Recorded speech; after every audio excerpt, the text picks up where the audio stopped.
Well, hello and good evening. We'll go ahead and get started. I know people are still trying to find their seats, but in order to be timely and prompt and make sure that we get you out of here on time, I want to make sure that we get started.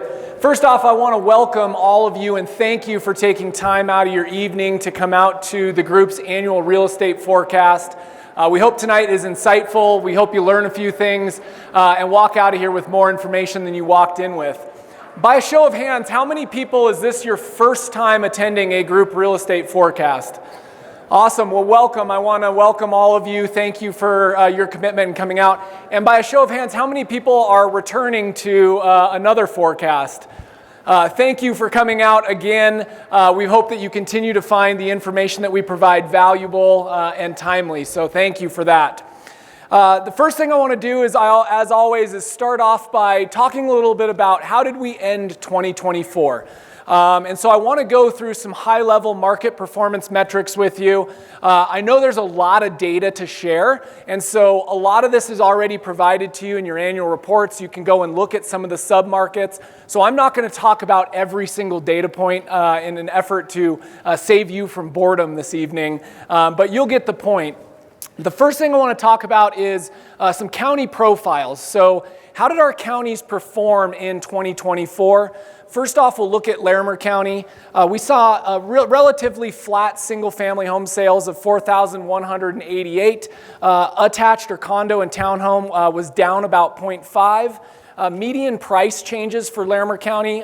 Single-family detached was up about 2.6%, just shy of 600,000. And the condo and townhome market was flat, end of the year at 419. The percentage of condos or townhomes to single family was about 23% condo or townhome sales last year and 77% single family sales. We'll take a look at Weld County. 3.3% increase in sales for single family, a 9.3% increase in condo and townhome sales. Median prices coming in at $510,000 for single family and $370,000 for condo and townhomes. Distribution a little bit different, less attached product, 12% makeup of the total market, and 88% were single family sales last year. We'll go down a little bit further south to Boulder County, 11.9% increase in sales for single family, relatively flat, up 0.5 in condo and townhome sales. And then you see a much higher median price point, which was up 2% at $841,000 for Boulder County. Attached condo and townhomes came in unchanged at $500,000. And right in line, 78% single-family sales, 22% sales were condo and townhome. Now you take a look at by city, so those were by county, and this is the makeup of attached housing sales versus detached housing sales. Right in line with Boulder, 78% were single-family for the region, 22% were condo and townhome. Notably, Boulder had 40% of their sales were attached product, where 60% were single-family detached. The other notable point here is that Weld County has a lot more single-family, seeing lower percentiles of attached product in that marketplace. Now, I'm not going to go through every one of these. You can see them in your data and on your screen. I'll just talk about a few high-level things. Loveland last year saw increases in both attached and detached median prices. That was really driven by inventory constraints. Loveland did not have the type of inventory that some of the other markets did. Windsor and Severance saw increases in single-family, but some decreases in attached. That does not mean that home prices depreciated. It just means that the distribution of these sales and the price points, we had lower price point entries for attached product in that market. And then Greeley and Evans performed very well with increases in median price across both fronts. Looking at Timnath, again, I'll make this point. Timnath did not see price depreciation, but you did see median prices decrease, predominantly from more affordable inventory than was sold previously in that market year over year. Go down a little bit to Berthoud. We saw attached products that were at a lower price point bring that attached price down for Berthoud. And then Johnstown, a lot of growth happening out in Johnstown, and saw increases in median price as well. We'll go to Meade, Milliken, Longmont, and Boulder. I'll focus here on Boulder real quickly. So up about 1% to 1.3 million. That usually gets people's attention when they look at Boulder's single-family price. And the attached condo and townhome price was up almost 5%. Alt Eaton, Kersey, LaSalle, the surrounding communities around Greeley saw strong price growth in median price for single-family homes, up almost 12%. And then Estes Park, out to our west, about 7% or just shy of 7% increase to $575 for condo and townhome. And single-family were up to $830,000, which was about a 2.79% increase year over year. So in 2021, we opened up an office. We partnered with Colorado Group Realty and opened an office in Steamboat. We have about 65 wonderful realtors that operate in that marketplace. And to show you how dynamic that market is, very, very limited inventory. And you saw what has happened of Steamboat Springs becoming a very, very high focus area, a lot of development around the ski area. Single family home prices were up 21.7% to 2.1 million. A lot of people from northern Colorado obviously recreate, spend time in Routt County. We've got an amazing group of people up there and a team here. So if you've got any questions tonight about Steamboat Springs, Routt County in general, please feel free to visit with them. But certainly seen a lot of growth in that market up in Steamboat. I want to talk a little bit about the difference between appreciation and median prices. So as I showed you the median price performance of a lot of those markets, it's important to understand that that is very different than measuring appreciation. So the Federal Housing Finance Agency measures appreciation annually by MSA, or Metropolitan Statistical Area. For our area, it's Fort Collins and Loveland. The way that they do this is they take a sampling of thousands of houses in the region and they measure over time, every time they sell or every time they refinance. And they take that metric and they track those values to come up with what has essentially happened or what is the appreciation rate for the area. Looking at Fort Collins and Loveland, this data goes all the way back to 1978 and is current through the third quarter of 2024. We won't get the fourth quarter until a couple of months. But just to lay a little bit of a baseline, historically the average appreciation rate for the area sits at 5.7% during that time frame. And currently through 3 quarters, we're at about 3.5%. Last year at the forecast, we talked about appreciation being below average and falling right in this neighborhood of about 3 to 3.5%, and we see that's essentially what has happened. Notably, some people have made mention that, my goodness, we saw negative appreciation in the third quarter. This is actually the second year in a row that we've seen 1 quarter of negative appreciation show up, but we track the overlying trend over 4 quarters to understand, are we speeding up or are we slowing down in terms of appreciation? I'll talk a little bit more about this, but we certainly see below average appreciation to be the trend for 2025. We do see positive price appreciation, but obviously the markets are stabilizing, having to be very resilient in the face of some headwinds, which we'll share a little bit more later. Let's take a look at Greeley's MSA. So this data goes back to 1984. And the average annual appreciation rate for that time period is 5%, a little less than the Loveland Fort Collins MSA. And currently through the third quarter sits at about 4.1. We'll talk a lot about the strength of Weld County and the growth of what's happening in Weld County, but definitely below average, but very close to average appreciation for 2024.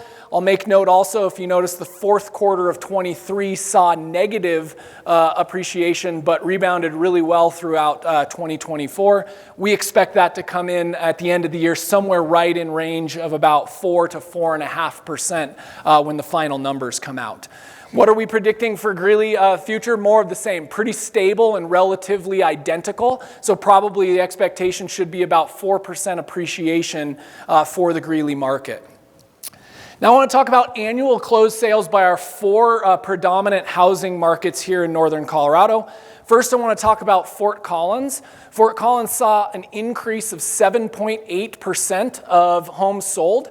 So you see we had 2 years of consistent decreases in sales in the Fort Collins area. This year was a rebound year and saw pretty nice growth. Loveland, as I mentioned earlier, saw certainly some inventory constraints that some of the other core markets did not. It was the only of the four markets that saw negative home sales comparative year over year. When you look at Windsor-Severance, they were up about 4.8%, seeing that rebound. And then Greeley-Evans was up about 6% to 1,582 home sales compared to the year prior. That same general trend we saw across closed sales for the northern Colorado region.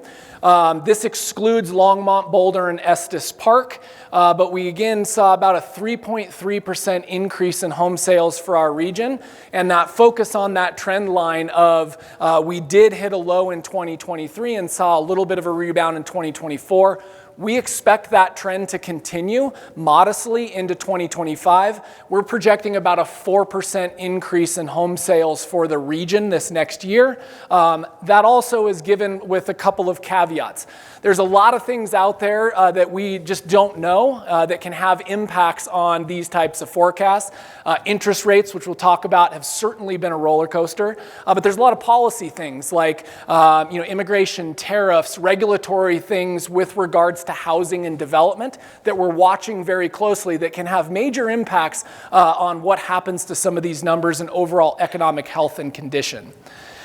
I want to talk about our forecast. So last year here we predicted 8,900 home sales for the region. How did we do? And again, this forecast was predicated on some improving rate conditions in the third and fourth quarter. We did not see that, and so we saw fewer sales in the back half of the year. It came in at about 8,491, so we are 95% accurate on our predictions for number of home sales. What are we forecasting for 2025? I alluded to it. It's about a 4% increase this next year to 8,750 homes. Median price, last year we predicted 524,000. It came in at 516,573. We are 98% accurate. This year we're forecasting identical to 2024, a modest 2%, 3%, 4%, somewhere in that range with the caveats that I mentioned before. There's a lot of unknowns in the market that can impact what happens with regards to the overall economic outlook. So let's move on and talk about some of the top stories for this year, things that we're focused on and paying attention to that we think you should be focused on and paying attention as well. The first one shouldn't come as a surprise, but it is certainly, I think, on the top of a lot of people's minds, and that is insurance volatility. For a long time, insurance has somewhat been an afterthought when it regards to home ownership, and that's changed dramatically. That's being led by really two factors in our state. Colorado, by ranking, typically falls either number 2 or number 3 in the United States in terms of extreme wildfire danger, depending on what study or research you look at. And we're number 2 in the country for hail damage and a lot of wind-related claims related to that. So what has happened across our region certainly has been felt and impacted affordability and is becoming ever more prevalent with the things that have occurred. It started with Hawaii fires, hurricanes in the coastal areas of Florida, and now most recently the devastating wildfires in California. So I want to talk a little bit about the Marshall Fire here right on our homeland. Marshall Fire occurred in 2021. It burned approximately 1,000 structures. It was the largest, most devastating wildfire in our state's history in terms of insurance losses. There were 5,000 claims filed, and this is from a research study that just published at the end of last year. 74% of those homeowners were underinsured. 36% were severely underinsured with those losses. Severely underinsured is defined by they had less than 75% replacement value of their insurance for the actual structure. And as I show you here, Colorado has 321,000 homes, the second highest in the country, that are at risk for extreme wildfires. How does that translate to all of us in this room? Well, the key takeaway is insurance providers are looking at our state differently. And their response to the mounting and monumental losses, not only here locally, but nationally, because these companies service all of these marketplaces, and they will have trickle-down effects to all of us as homeowners. There's really two predominant responses. Number one, they're charging higher premiums to offset their rising claims in this market. That's creating additional difficulty in finding and obtaining affordable insurance for a lot of people. There's also greater financial vulnerability for homeowners who own properties in some of these higher risk areas. They're also creating stricter underwriting policies and standards and really limiting certain coverages. The biggest thing that we are seeing is we're seeing non-renewals. And I want to get people's attention that oftentimes non-renewals don't mean that you get to just go next door to the next service provider. We've seen a lot of carriers exit the state and some people not be able to find insurance for the property. And that becomes very, very dangerous for homeowners. So the other thing I want to point out here, as a state, Colorado ranks second between 2018 and 2023 in terms of increases of average insurance premiums. They were up 57.9% during that period, and all of the forecasts expect that trend to continue, if not amplify. So what can you do and what should you do? There's a few things. From that study of the Marshall Fire, they found that too often than not, most people were not comparing policies that were essentially with different providers. Going with established, known names with a lot of insured is important. The no-name digital insurance companies typically have a lot of coverage limitations, and people, as I mentioned before, don't take this seriously. It becomes an afterthought. They pay the ultimate price if they do have a claim. You should be doing an annual insurance checkup where you're reviewing your coverage limits to make sure that you are properly insured, but also make sure you're not just shopping on premium, but you're looking at overall replacement costs and all the considerations that come along with that.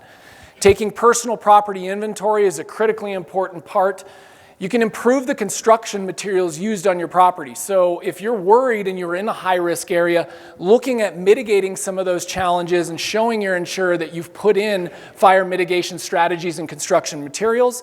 You can also take risk-reducing measures. Oftentimes these carriers are sending out inspectors now prior to make sure that there is defensible space, whether that be hardscapes around properties, thinning and pruning of forestry. All of those things can actually improve your chances.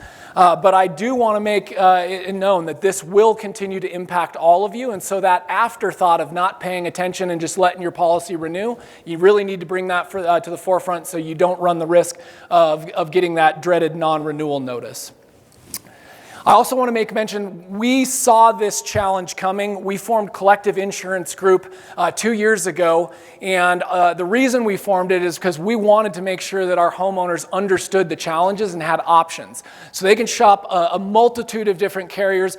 They proactively reach out and let you know when your renewal is coming up, and so I think this is an important part. So if you're curious, there's a lot of great providers out there. We wanted to help provide one-stop shopping to deal with this growing need in our community. I now want to turn it over to the president of Group Mortgage to talk a little bit more about the interest rate roller coaster we've been on. Jason Pfeiffer.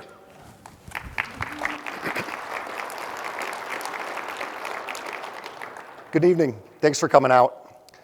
You know, I was having a hard time coming up with the words to kind of really describe the market in 24 and 25, so I decided to open up my new DeepSeek AI app and ask it to, in a short phrase of what it thought the mortgage market was in 2024 and what it was going to be in 25. And it came up with the word stable for 24 and uncertain for 25. And for stable in 24, I can't think of something that was further from the truth. I think that might be one of those AI hallucinations that happened.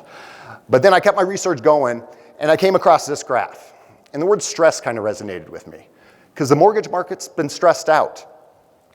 When I think about, whether it be a home buyer, a home seller, or really anyone in the industry, everybody seems to be stressed out about interest rate. And I also noticed the comparison of the heart rate here and how it goes up and down when you're under stress, and how much that resembled the graph of interest rates over the past year.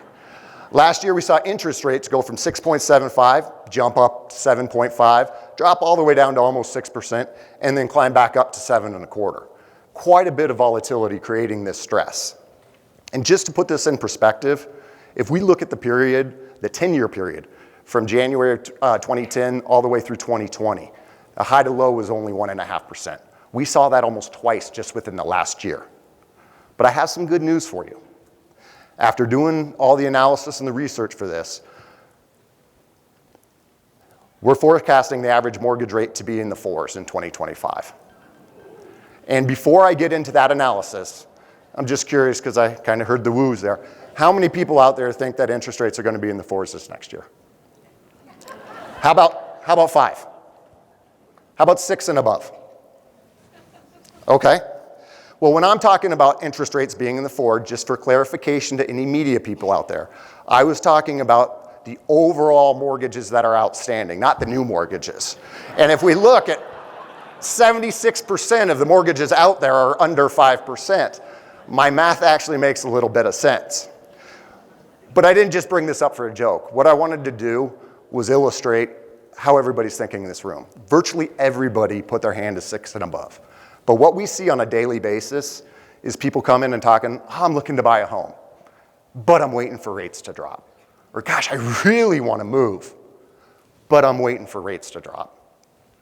And this could provide a real costly strategy because we know the net worth of a homeowner is 40 times that of a renter. So waiting for rates to drop might be good hope, but hope isn't a good business strategy. And for somebody looking to move up and being like, I'm waiting for those interest rates to drop, well, are you going to let years of your life pass by not being in the home that you want to be in? It's just something for consideration. Looking where rates will be, I recognize affordability is still an issue. It's likely to be that way for us for the coming year.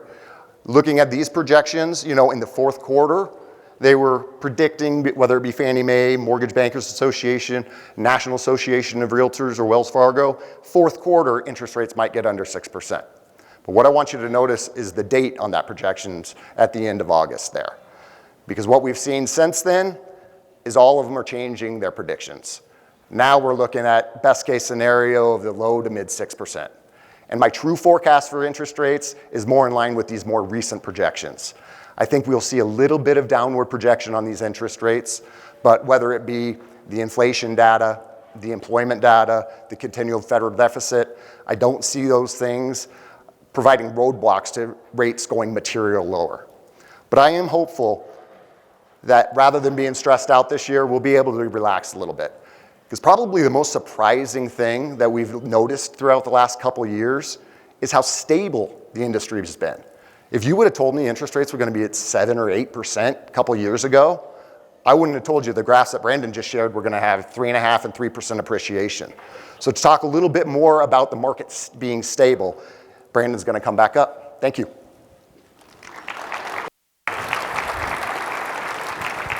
I have to be completely honest, when Jason showed me that slide of our projection was that rates would be 4%, I could just see the headlines in a publication tomorrow and all credibility going out the window. So I'm glad you got to clarify. Thank you, Jason. Really when I look at our market, the thing that stands out to me is how resilient Northern Colorado has been throughout the years. And, Larry Kendall, our founder at the group, he's always said this. He said, we live in one of the anointed real estate markets in the United States. Whether you've been through the Great Recession or all of those things, Northern Colorado has always come out very well. And I would agree with that. And we're seeing that resilience right now. And a lot of that has to do with market stabilizers. What is creating this resilience and what is helping to stabilize the market, not only today, but moving forward in the future? The first thing, Jason mentioned it, is this conversation about rate lock. I hear so many people say there is no way that people are going to give up that low interest rate. But I will tell you, surprisingly, people are. Fannie Mae did a research study and polled a numerous amount of current homeowners, and 22% of those homeowners said at all costs they would protect that low rate. But 78% of respondents said, you know what? I would move on. No questions asked because I'm not going to put my life on hold. just for an interest rate. And so I think psychology is taking a change and shaping some of the behavior that we're seeing, that some people are not just going to sit around and stay in that same house. Now, I get it.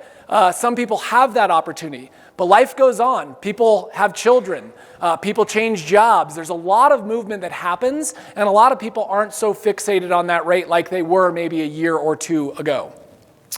The other thing that is helping to stabilize the market is the massive amount of equity that exists in the market. By the third quarter of 2024, $17.2 trillion of home equity is amassed in the United States. $11.2 trillion of that is tappable. Tappable is defined by a homeowner could retain 20% position of equity in their home, and the rest is essentially usable. And we are seeing that equity being deployed as people move up or move around in the market. The average U.S. homeowner with a mortgage, according to third quarter statistics, had a home equity of $319,000 and tappable equity of $207,000. That is a lot of deployable equity as people move around that they've built up. So it certainly has been very fortunate for those of us who have had the good fortune of being homeowners. Now, I would be mistaken to not address that 25 to 28% of our buying public, first-time home buyers, are dramatically impacted by high rates and the high cost of housing. It is certainly a challenge and something that needs to continuously be addressed across. But these are the things that are bringing stability and continuing to keep median price growth and positive appreciation in our region. The other thing I will say is all cash transactions are certainly a big driving factor post the COVID pandemic. To illustrate this and show you, we'll take a look at each one of our counties. Larimer County, going back to 2004, had the highest on record cash transactions last year at 23.9% of transactions. That's nearly 1 in 4 transactions was an all cash purchase. So 23.9% of those Larimer County sales were really not dependent on mortgage financing. You go out to Weld County, that was at 12.1%, quite a bit lower than Larimer and Boulder counties. And I'll point out that 2011 represented the highest cash utilization of all cash purchases in that market. That was predominantly driven by a lot of foreclosures and REOs that could not use financing for purchases on bank short sales. Also, a lot of investment activity post-Great Recession. You look at Boulder County, second highest year on record. 28.2% of transactions last year were all cash purchases, and that's just shy of the 2023 number, which was almost 30%. So a third, roughly, of home purchases there were all cash transactions, and that has certainly played out in our marketplace. You also see a lot of affluent communities are seeing a lot of influx of cash. I'll use an example, Harmony Club in Timnath. By my account and records, 51% of transactions last year were all cash. And so there's a massive deployment of cash being used in the marketplace. We've covered this, it's been about 2 years at our forecast since we covered this, but I think it is critically important to realize the other thing that is supporting demand in the state is the millennial generation. So we have about a decade of demand because right now the median first-time home buying age in 2024 is 38 years old. That continues to get pushed up into an older age bracket each year. Last year it was 35 years old, this year it's 38 years old. But when you look at this, millennials make up the largest portion of buyers in the United States at 38% of the overall buyer market. And Colorado's strongest and largest population is the millennial demographic, ages 25 to 43. So we have a decade of demand, and I would argue that that demand is continuously building up the longer that rates stay high. And as we see relief in rates, we see a lot of those purchases coming out of that millennial generation. There's 3 questions here, and oftentimes when people say, who's buying some of these houses and where are they coming from? A lot of times people are focused on question number 1, and that is the income side. What is somebody earning in order to afford these properties? But I think there's 2 other critical questions that are at play in our marketplace. 2, what do you have? I mentioned the equity buildup, but there are a lot of people who have assets from businesses to owning real estate that are using that to fund the purchases, not just income. And the third factor here is, who do you know? We see more and more people receiving gifted funds from parents, and actually primarily grandparents, who have had good fortune, built equity, and built financial strength, and are passing that on to create generational housing for their youth. And we're not just seeing that in first-time home buyers, we're actually seeing secondary and move-up people getting gifted funds from family members. So I think it's really important that people need to look at these creative strategies, because oftentimes people say, well, I just don't earn enough to be able to make it work. And I think they need to look at all the different options and opportunities to be able to create, as Jason mentioned, the net worth of a homeowner is about 40 times that of a renter. And I worry about some of our future generations and housing stability for our children. And I think it's a growing consideration for parents. Not only how are you going to fund higher education, but how are you going to find out and secure housing for your children or play a part in that? Want to jump forward to our next big story, which is employment trends. And I want to give credit here to BizWest. BizWest every year does an economic forecast and has amazing team of speakers, industry experts. And this year, this really stood out to me. This is from the 2025 Colorado Business Economic Outlook. And Colorado certainly has some slowing growth. Keeping sustained growth like our state has experienced for a long time is really tough. And on the left, you see 2008 to 2023 and where the state ranked in a lot of these metrics. And then you look at the one-year ranking. And so let's go through a couple of these. I think the most important one over there on the 2008 to 2023 that we've all felt if you're a homeowner is that we rank number one in home price appreciation across the country for that 15-year period. Where we sit today is we rank 49th amongst all states. We have seen home price appreciation slow, but the fact that it is positive and is actually, we're seeing higher numbers in northern Colorado due to the resilience of our market speaks a lot. The other thing I'll point out is employment growth is still strong. We sit at 9th currently in the country for the state, whereas over the last 15 years we were 5th, but you can see we've dropped in some other metrics. Population growth has slowed. We've seen a substantial decrease in net migrations to our state. We're seeing less births. We're seeing more retirements and more deaths as we have an aging population. This certainly creates workforce challenges for our state in the future if we cannot replenish past that millennial generation. We've also seen personal income growth at about 5.1%. The good news is personal income growth is outpacing home price appreciation and inflation. So that's important to basically make sure that people are earning enough money to keep up. We'd love to see that number be higher than 39th in the country, but certainly a positive. Let's look at northern Colorado and look at overall employment growth rates. So this is from the Colorado Department of Labor. And this is the November 2024. December numbers have not been updated. But if you look at the state's growth, it's all being driven by northern Colorado, with Greeley MSA showing 1.6% increase in non-farm employment growth, Fort Collins at 1.3%, and the Boulder MSA at 1.1% through November. And if we look at the growth in the state by industry sector, the good news is it's all the predominant industries. The top 5 are what northern Colorado's strengths are and really what our economy is built on. Management of company and enterprises, that's businesses that operate in our region. Mining and logging, that actually is more to do with oil and gas and predominantly Weld County. Private healthcare and social assistance, obviously we have a large healthcare enterprise in terms of employment across our region. Government and construction jobs showing the growth and continued infrastructure growth and construction continues to be strong, all driven by northern Colorado's economy. Well, let's talk a little bit about Weld County and the focus, because I really want to touch on where is growth going and what do people need to be able to see and expect. Now, Larry Kendall coined the phrase famously, drive till you qualify. And that has rung true across our region for well over 2 decades. And we continue to see that. And we've always dubbed 25, Interstate 25, well, it originally was College Avenue, was Main Street for Northern Colorado.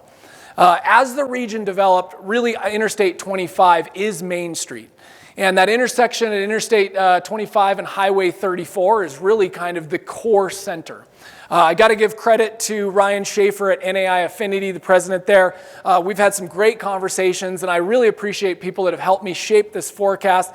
And Ryan puts it this way. He talked about the concentric circles of growth. If you look at Fort Collins, continues to grow outward. Loveland has grown outward. And all of the growth occurs essentially where those concentric circles converge. And I think I-25 and the expansion project has been really paramount in continuing to drive growth in our region. I want to give credit to the Northern Colorado Prospers Initiative, which is a regional initiative from the Fort Collins Chamber of Commerce, to really emphasize the importance of creating those express lanes and expanding the I-25 corridor north of Denver. And, 2028 is our slated time where we can finally, hopefully, drive without having to deal with all those barriers and those medians that I'm sure you're sick of. But let's talk about where is the growth focused. And I've put a few key metrics that everybody knows here. We've got the Bucky Beaver up there. So that gives you a reference point of where Highway 60 is. Shields down there at that I-25 and 34 corridor, and Costco up there at that Timnath corridor. We've got a lot of projects, housing kind of infill projects, developments that are going on, everything from North Fort Collins to Timnath, the corner of I-25 and Prospect, and then stuff north of Windsor. We've got some finish out projects at the Kinston subdivision, which is right there at the I-25 and 34, north of 34.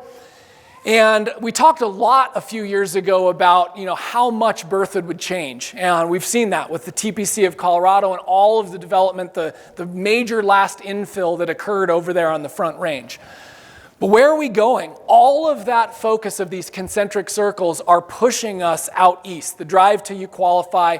Where's the land? Where's the availability of water? And where is really the opportunity? And where will growth go? And we've seen Greeley continue to have pro-growth strategies, secured a lot of water. So West Greeley is certainly seeing a lot of expansion, and really want to prep people that that Highway 34 corridor is going to continue to look a lot different over the next 10 years with how much development will go on. And the other major impact area that I think will seemingly change in front of a lot of people's eyes, because we've invited in and we've gotten the attention of a lot of sophisticated investors, not just regional developers, but a lot of national that have now shown interest in our region. And we have major developments down there in that Highway 56 north all the way to Highway 34 corridor. You'll see some massive things occur now that I-25 and a lot of that Freedom Parkway area has essentially been expanded. But there's a lot of work to do in Northern Colorado, and I think our region really needs to focus on making sure that those arterial roads, whether it be Highway 34, Freedom Parkway, those really need to be improved and expanded upon to deal with the challenges of infrastructure. The other hot topic is the regional airport. What will happen? Will Northern Colorado actually ever get a functioning airport? I believe that there will be a lot of impact and impetus to make that happen over the next couple of years. Let's talk a little more about Weld County. Famously, Elizabeth Garner, the state tomographer, stood up here several years ago and made shocking headlines when she said, Weld County will expand by more than 500,000 people by 2040. And Elizabeth Garner, amazing state demographer, she retired last year. We're grateful for all the times she has spoken here. She did, prior to her exit, revise some of those revisions down. So originally projected by 2050, Weld County would be about 710,000. They revised those numbers down to about 600,000. But the point is still, Weld County is where all of the growth will go in our region. 2024 population estimates are that Weld currently sits at 368,000. That was a growth rate of 2.55% last year, where Larimer was roughly 0.86, and then Boulder was at 326,000. Important note here is sometime in the next 24 months, we will see Weld County pass Larimer County in size of overall population. Looking at over median household income, the other thing that I'll point out here that I think is shocking to a lot of people is that Weld County actually has a higher median household income than Larimer County. So there are a lot of strong jobs, a lot of strong pay in that region. Now I know Weld County is a much larger county, but certainly seeing higher than United States median household income. So we've got a lot of great jobs and a lot of great future in that area. Got an exciting announcement that we are, knowing that all of this growth is coming, we are opening an office this year in Greeley. We're excited to be expanding out into that area, and we'll have more information to come on that. Next, I want to talk about pricing pitfalls. Thank you, Amy. So one of the biggest things is, I talked about psychology earlier, and I think there's a lot of sellers that are making critical pricing mistakes in this market, and it's costing people. You need to know what market you are in. And we've come out of a really hyper seller's market in the 2020, 2021 years, where if prices are rising, you can price above the market, essentially allow the market to catch up to you. I believe we're in more of a normal or a neutral market where prices are holding consistent over time. You need to present your property in superior condition, and you need to potentially offer incentives, whether that be rate buy downs, whether that be concessions, to essentially entice a buyer. The buyer's market, obviously, is if we see prices start to decline, and of course this is hyper local, you got to price accordingly of where those declines might be going. So as I mentioned, we're currently in this normal market. The greatest expense in this market for a home seller is the money that you don't make. And what I mean by that is making critical pricing errors of essentially allowing a property to languish is proving to be very costly. And oftentimes, when we emerge from a market, the psychology is, well, every house sells. And I bet a lot of people in this room don't know that 40 to 60% of homes that go on the market, on average, do not sell. That's a high number. They go off the market, they get relisted, they go off the market, but everybody has this belief that every house that goes on the market sells. And your activity on the property is obviously the highest during those first critical weeks where you're fresh on the market. And as time goes on, it becomes costly. This is not a representation of any one market, but just to give you some reference, we do see price reductions and considerations and negotiation that occurs over time. So I want to talk about why you need a trusted real estate advisor in this market. And days on market is a commonly referred to statistic that you will see in publications. You've probably had a realtor present it to you, but I want to lay this out. So all of you probably understand days on market to look a little something like this. Your property goes active on the market, it gets an offer, it goes pending, and then that property sells. The measurement of days on market was how long was it active on the market before it got an offer. The problem is in our marketplace, in our MLS, the way that real estate practitioners and professionals work, it goes active on the market, you receive an offer. A lot of times, realtors and their seller choose to put that property into active backup, meaning it's still active, but we've received an offer, and we will accept backup offers. And then that property sells. Days on market is measured as that entire period because that home never actually went into pending.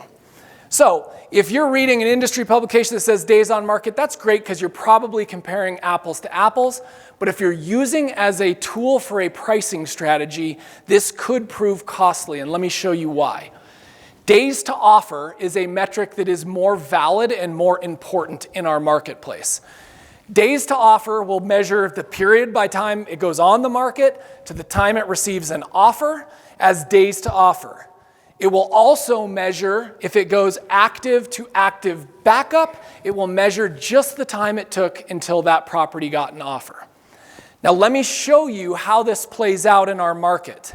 In 2024, at the end of the year, Fort Collins, if you read this and you devised a pricing strategy with a realtor around the expectation that it takes 62 days on the market, well, guess what? The days to offer in Fort Collins for 2024 was actually 38.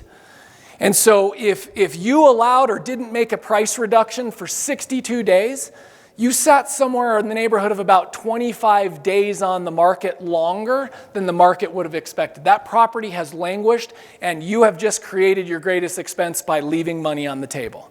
And the same held true for all these markets. Loveland, 67 days on market, days to offer was actually 42.